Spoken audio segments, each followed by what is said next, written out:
Welcome again to our Conlang workshop. Y'all made it. Y'all did so well these past 4 weeks. Now we're in our last week of tasks. Next week, we're going to move into our final project, but this is going to be our last lecture. Oh God, I'm so sad. I'm going to miss you all. It's okay. No, we're still going to be in touch in the Conlang table. And I will be doing a bunch of more pings related to the final project. So no goodbyes yet. No goodbyes yet. My question is, why do we use language? Or what is language for? What is its function? Like, we know it's a tool to communicate, but to communicate what? Organize our thoughts verbally, complex ideas, literally anything. So this is where we are. We finished talking about conlangs. We finished talking about the sounds of your conlangs. So we talked about phonetics and phonology. And then we moved on to morphology and syntax. So we dealt with all that really hard grammar. And then after that, we became chill and we talked about your conlang in writing. So we talked about orthography, types of writing systems. I hope last week gave you an idea of what kind of writing system to do, or if you want to stick to the Latin alphabet, what kind of spelling system you want to do. And today it's going to be a pretty short and sweet lecture about putting your conlang in context. How do people use your conlang, or how do you use your conlang? So we're going to talk a little more about word derivation, or rather a little bit more about how meaning is produced. So we're going to talk about semantics and pragmatics. We're also going to do a dive into figurative language, because we're going to talk about semantics and pragmatics, and we're going to see how meaning changes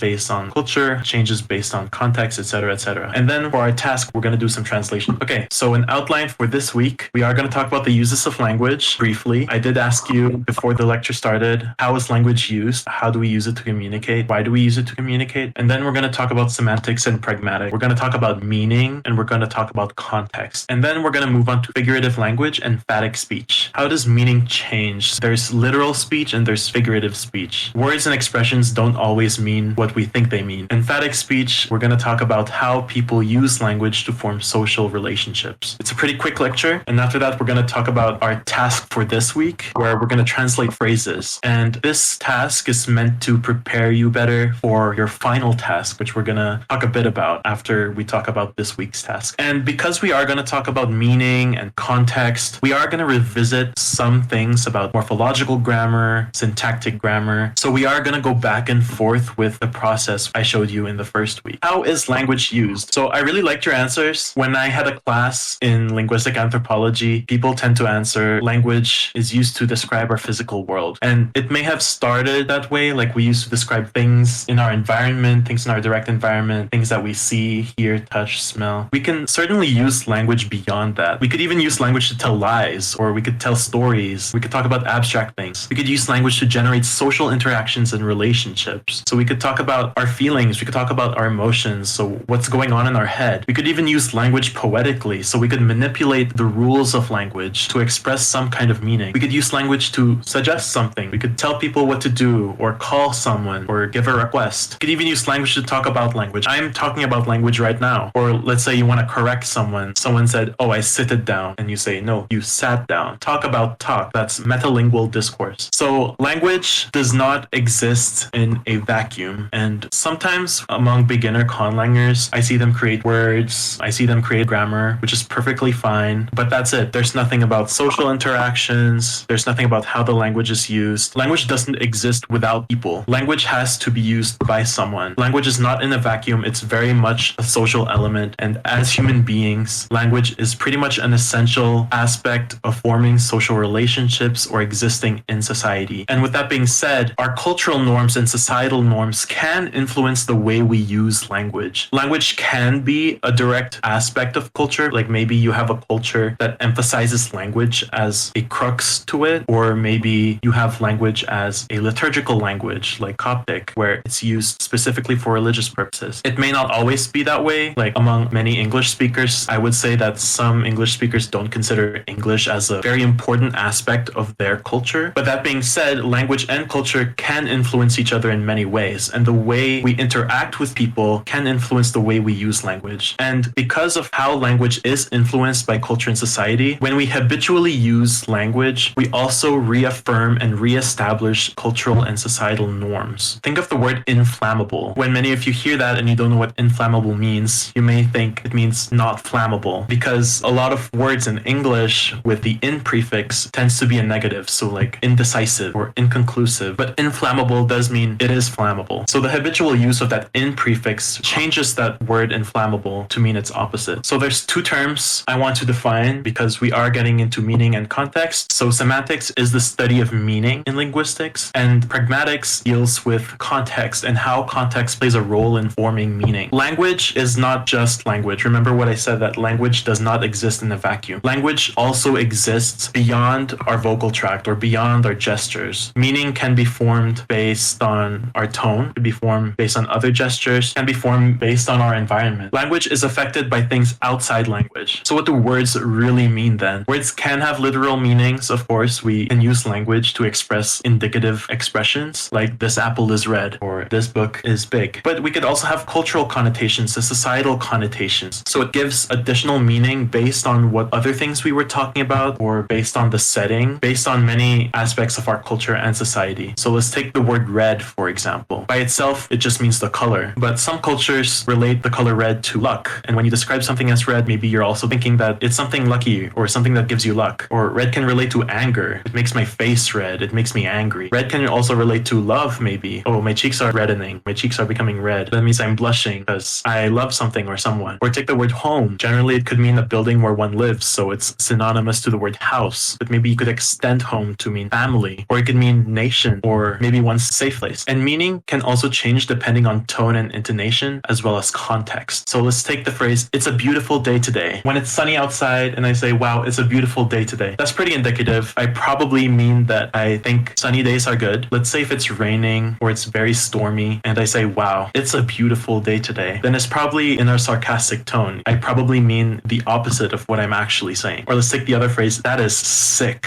Maybe I see something utterly disgusting and I say, wow, that's sick. It's gross. But I could also see something that I find really cool, like a globe, because I'm a geography nerd. And I say, wow, that's sick. That's awesome. So it could mean it's the direct opposite. Or another thing I like is when people say, I'm dying, help me. I don't actually like it when they say it, when they mean it literally, because it can mean literally. Like when someone is actually dying, they will say, I'm dying, help me. Let's say when you see something humorous or see something really funny or like a meme, you say, I'm dying, help me. So it's very morbid, but it's used to express humor or laughter. Now with this, because meaning can vary based on context as well and based on tone, etc., we could change what words mean using figurative language. So figurative language refers to words or expressions that differ from their literal meaning in different contexts. And you could use it for many, many purposes. So you could use it to express emphasis, like your bag is heavier than the world. The bag is not literally heavier than the world. It just means your bag is extremely heavy. Or, wow, this guy is a dictionary. I don't literally mean he's an actual book that tells you the definitions of words. I mean that he probably knows a lot of words. Could even use it to generalize something or broaden something. When you see the news and it says, the United States declared that blah, blah, blah, blah, blah, blah. We call this metonymy, where you take a part of a thing or you take something related to that thing and use it to express that thing. When I say the United States declared something, the country itself doesn't actually declare something because it's not sentient, but it could mean that maybe the president declared something or that the House or Senate declared something. Or it could use it to appeal to emotion, kind of like emphasis. A total eclipse of the heart, for example. Or when someone personifies death, death is like by my doorstep. Or when someone personifies life, life is by my doorstep. I don't think people actually say that, but you get the point. And I do want to highlight a type of figurative speech called idiom. And idioms are these expressions that are exclusively figurative, and they tend to be repeated phrases. So all languages tend to carry idioms, and they do have unpredictable meanings. So they're very specific to culture, and they're very specific to society. So they're specific to place and time. So take, for example, a cat got your tongue. So it doesn't literally mean a cat snatched your tongue off. It means that maybe you're at a loss of words, or that you're unusually quiet today. Or spill the beans, spill the tea means give me the details of some, tell me the rumors. Or piece of cake. Conlanging is a piece of cake. I don't think conlanging is a piece of cake, by the way. I think it's pretty hard. But I don't mean that conlanging is literally a cake. I mean that conlanging is easy. Break a leg. You're not telling someone to actually break their leg. That's terrible. You're giving someone good luck. Break a leg. Do well. So these often come from historical occurrences and very old cultural norms, and that's why they're very culturally specific. So cat got your tongue, spill the beans, spill the tea, piece of cake. These are specific to English and even specific to certain dialects of English or certain varieties of English. Not every English speaker may use these same idioms. And going back to the functions of language, we use language to create social interactions. Similar to figurative speech, figurative expressions, there are certain phrases that don't often mean what they mean, but are specifically used to form some kind of social relationship. And we We call these phatic expressions. These are used to start, continue, or end social interactions and form social relationships. So again, the literal meaning may not be true or it could be irrelevant, but the goal is to form a social interaction. The goal is to form a connection between you and the listener. So what do I mean when I say it could be irrelevant or it could be untrue? Let's say I love the sunny weather and it's raining heavily today and it's morning and I see my friend and we pass by each other. So how do I greet them? I say good morning, for example. Do I think it's an actual good morning? No, because I don't like the rainy weather. But I'm saying good morning because in English specifically, it's a polite way to greet someone. So phatic expressions can be verbal or nonverbal. So verbal expressions like hello, good morning, or it could be nonverbal like a nod or a wave. So for example, we have greetings, parting phrases like goodbyes, responses to other phatic expressions. So when someone says, how are you? I'll say, I'm fine, thank you. And you? So it continues a conversation. And another type of phatic expression we have is called back channeling. And that's where if someone is talking to you, you utter interjections or utter some things that show that you are listening to them, that you understand the conversation, or that you're interested in the conversation. So let's say someone is telling me a lot of things, like a list of different things. And I go,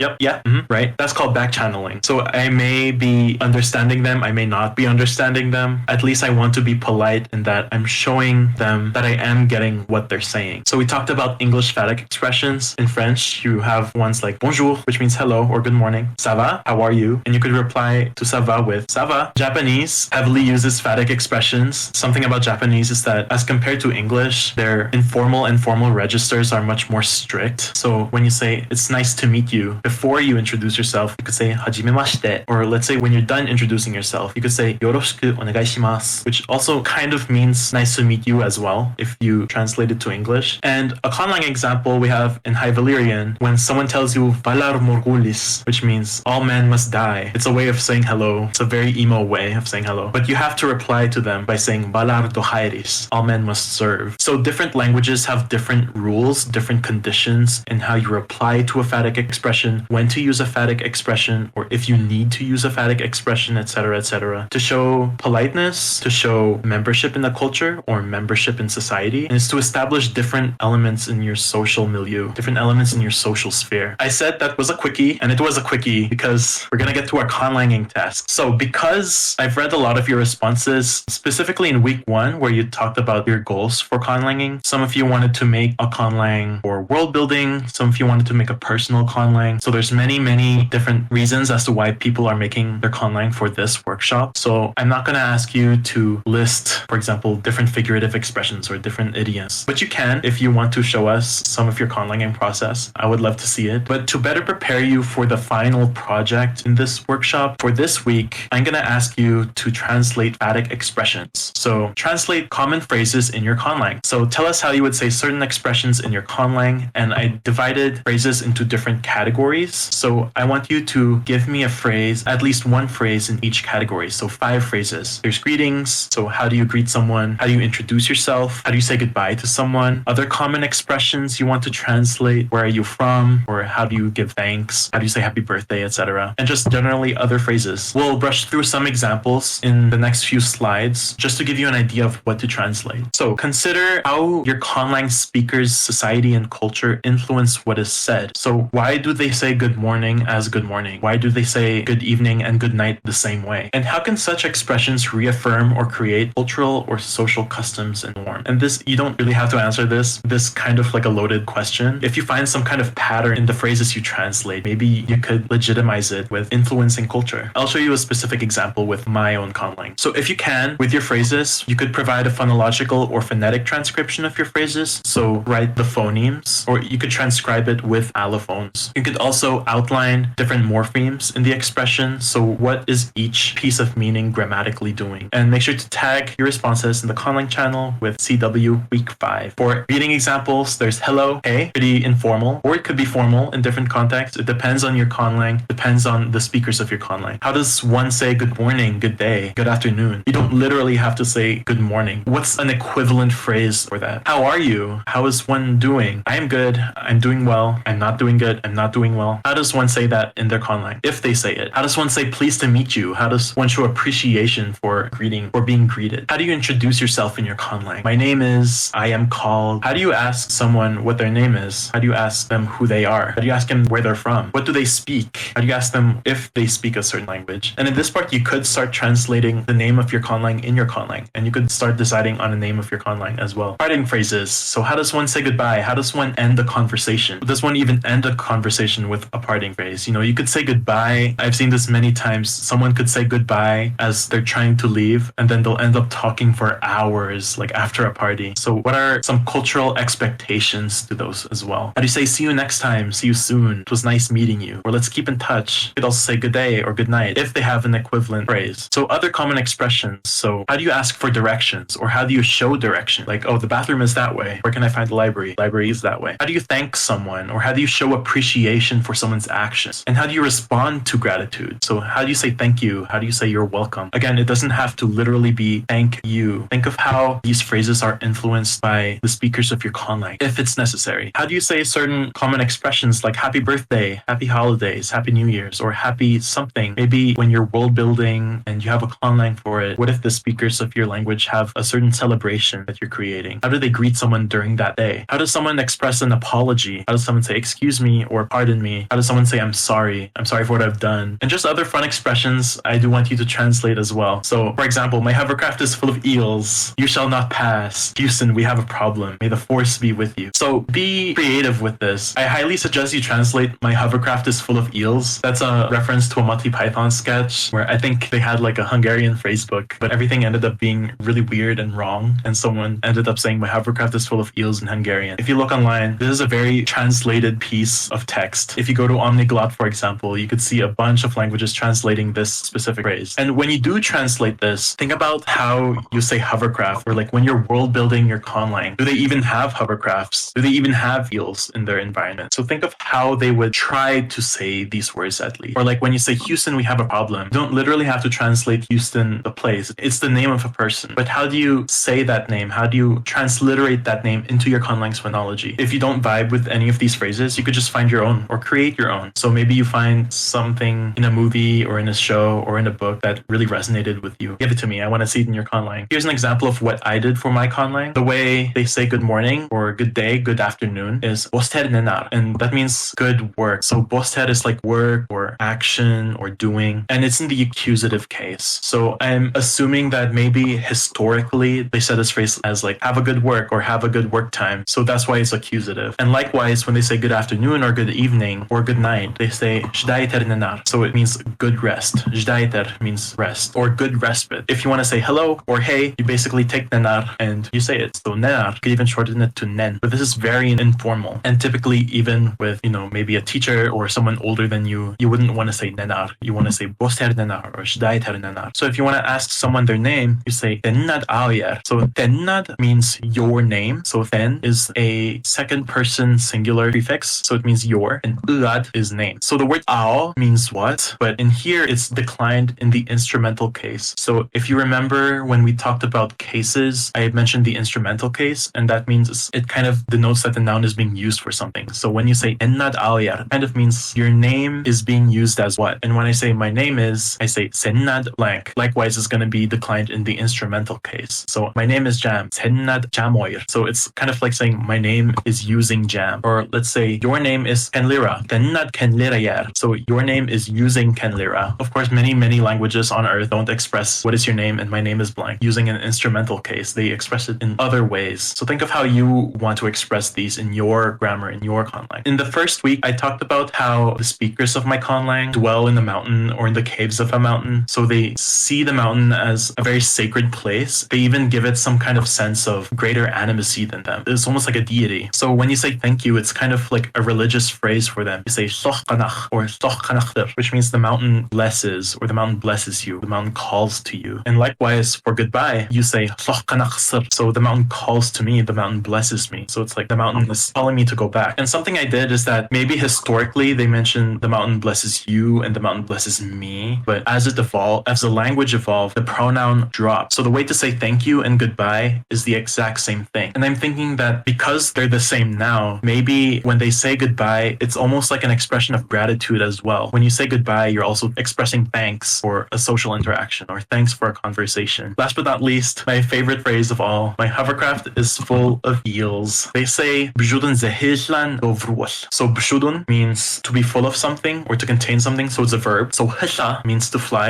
and I made a nominalizing suffix. So when I say nominalize, it means something that turns something into a noun. So this ndo morpheme turns hisha into a noun. But specifically what ndo does is that it refers to a device that does that thing, or a vehicle that does that thing. So hishando is like a flying device or flying vehicle. So you could use this to express a hovercraft, maybe, even though they probably wouldn't have hovercrafts. And se is just that first person singular possessive prefix. So se jando my hovercraft. So they probably don't have eels in the caves of their mountain, but they do have olms, which are these long axolotl-like amphibians. And an olm is vrua. So bushudun sa hishando vruash. It's declined in the accusative case and plural. So that's the ush suffix. So again, you don't have to actually translate hovercraft or actually translate eel. You could be creative and try to find something similar to it. Or if they were to see a hovercraft for the first time, what would they call it? Or if they were to see an eel for the first time, what would they call an eel? Oh, right. You may be wondering why I want you to translate a bunch of phrases and a bunch of phatic expressions. And it's because it's to better prepare you for the final task. So what is our final project? And I'm just going to do a brief rundown of what to expect in the final project, but you'll get more details next week. We're not going to meet next week, but I'm just going to pin a bunch of information in the Conlang chat about the final project. So what to expect in the final project? So what we're going to do is we're going to make a phrase book. We're all going to collab with this. So I'm going to be taking your weekly task submissions, so specifically 2 to 5, and I'm going to be compiling them and organizing them into a phrase book. So next week, try to revise what you did for task 2, 3, 4, and 5 to just include more detail. So maybe you created more grammatical and phonological. So add those to your task 2 and task 3. Or maybe you created more rules to your writing system. Edit your task 4 submission and add to it. And task 5, I'm going to give you more expressions to translate. So you could just hold on to that because we're still in our 5th week. So reflect on your very first task in the first week. So in the first week, you decided on what kind of conlang you wanted to make and what purpose does it serve. And now that you've made it, now that you've worked maybe like 50% on it or 90% of it, see how far you've gotten. And if you haven't yet, please name your conlang. So how is your conlang called in English? And how do the speakers of your conlang call your conlang? I'm also expecting you to write a description of your conlang as well as the speakers of your conlang. So this is going to be part of like the intro part of your language. So what could you tell us about your conlang? Why did you make it? Where is it spoken? If it's in like a world building setting, who uses your conlang? Mention some fun facts about your conlang. Maybe you have an interesting grammatical feature that you want to show, or like a really interesting phoneme or something interesting about the allophony of your language. And you're going to make at least one paragraph for that description, so at least 5 sentences. And in the final task for this week, since we talked about phrases and I mentioned that you could find your own phrase, maybe if you know what the Universal Declaration of Human Rights is, maybe you were thinking that, oh yeah, I'm going to translate Article 1. And it is the most translated piece of text. But for the final task, just for an extra challenge, I am letting you translate that. So translate Article 1 of the Universal Declaration of Human Rights. So yeah, it's a very translated piece of text. Again, you could go to Omniglot. I forgot to link it in the PowerPoint, but I could link it in the Conlang table. But I'm still thinking of whether to include this in the different sections about the languages or to have like a specific section of the Universal Declaration of Human Rights where it just lists the translations in your Conlang. Or maybe I could make a graphic out of it. So that's still in the works. But as an extra challenge, try to do that next week. This is Sokara.